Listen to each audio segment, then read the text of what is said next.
Come va? E bentornati sul mio canale. Come sempre, prima di iniziare il video vi ricordo di iscrivervi qui sotto al mio canale di YouTube, di attivare anche la campanellina così sarete sempre aggiornati su tutte le prossime novità. Allora, inizia, tra un po' ci sarà il mese di giugno, quindi parliamo di una domanda, una delle domande più frequenti tra i lavoratori dipendenti. Quando viene pagata la 14ª? Premetto che non sono un consulente del lavoro, quindi se volete maggiori informazioni per quanto riguarda la vostra busta paga dovete chiedere al vostro consulente del lavoro o al vostro datore di lavoro oppure a un sindacato, ecco, per fare prima, perché appunto io sono un ragioniere, non mi occupo di buste paga, come i medici non si occupano di avvocati e quant'altro, quindi capiamoci subito. Però, come sapete, alcuni contratti collettivi prevedono l'erogazione, oltre che della 13ª mensilità, di un'ulteriore mensilità che solitamente prende il nome di 14ª o premio feriale. Quindi la domanda è: quando viene esattamente pagata questa 14ª? Allora, in Italia la 14ª mensilità viene generalmente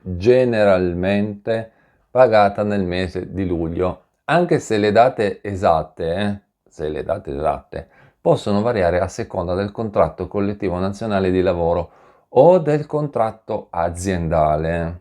Quindi, per sapere esattamente quando verrà pagata la 14ª è importante verificare le disposizioni specifiche del proprio contratto di lavoro o consultare il proprio datore di lavoro o il sindacato di riferimento.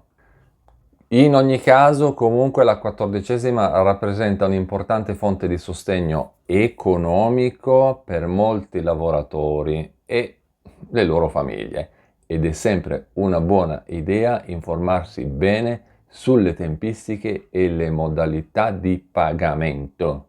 Poi ovviamente se avete altre domande e volete approfondire ulteriormente l'argomento, non esitate a chiederlo, scrivete qui sotto nei commenti.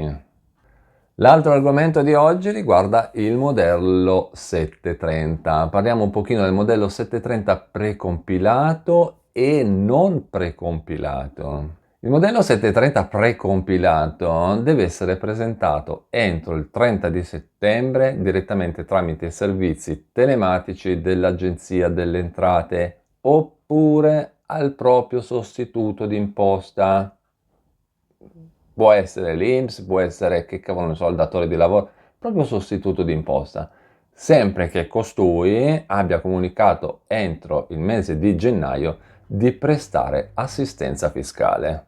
Oppure si può presentare a un CAF o un professionista abilitato, che ne so, quindi il consulente del lavoro, il commercialista, il ragioniere, il perito, l'avvocato, insomma, chi vi segue la pratica fiscale.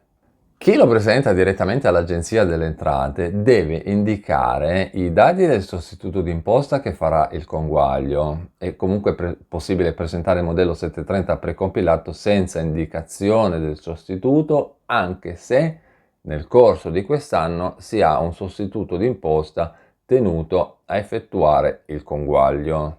Poi bisogna compilare la scheda per la scelta della destinazione dell'8 per 1000, del 5 per 1000 e del 2 per 1000, anche se non si esprime alcuna scelta.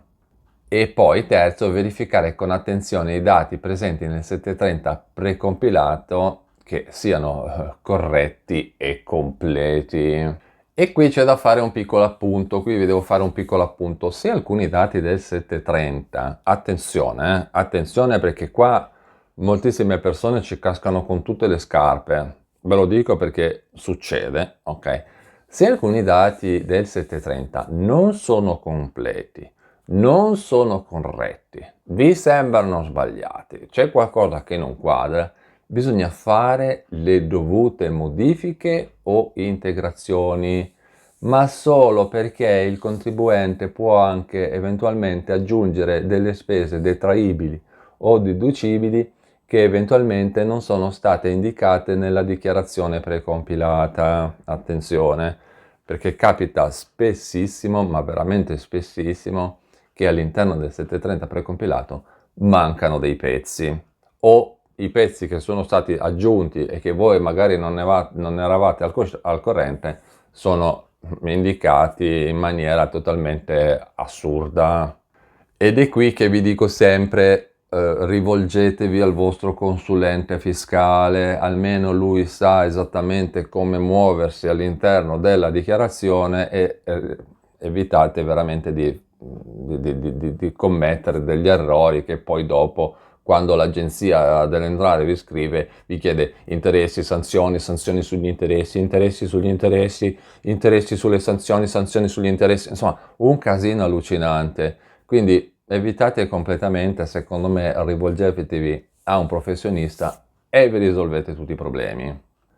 Tornando invece al nostro discorso, una volta accettato o modificato il 730 precompilato, può essere presentato direttamente tramite l'applicazione web, o il portale, o sito internet, che viene messo a disposizione proprio dall'Agenzia delle Entrate.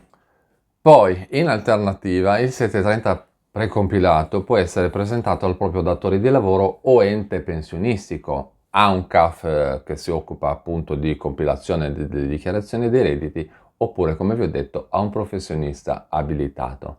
E oltre alla delega all'invio che bisogna firmare, dovete consegnare anche la scelta dell'8 per 1000, 5 per 1000 e 2 per 1000, proprio come vi ho detto prima.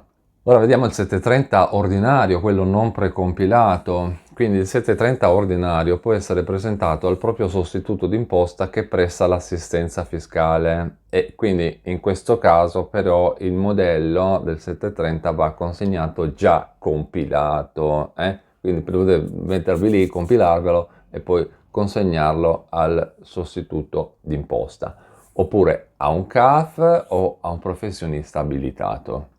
Notate bene che l'Agenzia delle Entrate ha tenuto a precisare che chi non ha un sostituto d'imposta che possa effettuare il conguaglio deve necessariamente rivolgersi a un CAF o a un professionista abilitato.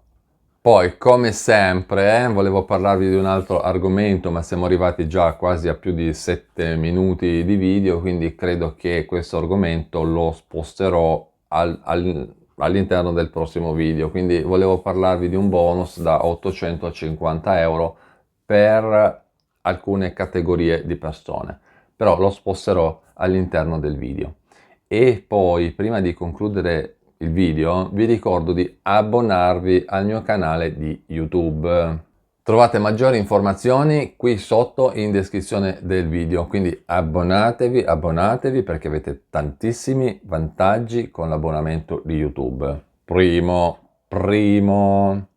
video esclusivi riservati solo agli abbonati. Primo.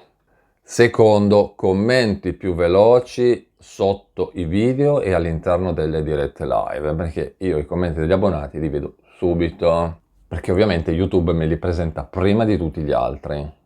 E terzo, gli abbonati ricevono un badge, un distintivo di riconoscimento, quindi tantissimi vantaggi. Abbonatevi, cliccate qui sotto in descrizione video, oppure andate nella home page del mio canale, nella pagina principale, sotto il mio nome, cliccate su quel collegamento e da lì vi potete abbonare al canale. Bene, con questo è tutto, vi ringrazio per avermi guardato, vi ricordo di iscrivervi qui sotto, di attivare anche la campanellina così sarete sempre aggiornati su tutte le prossime novità. E noi ci vediamo in un prossimo aggiornamento sempre qui sul mio canale di YouTube. A presto, ciao!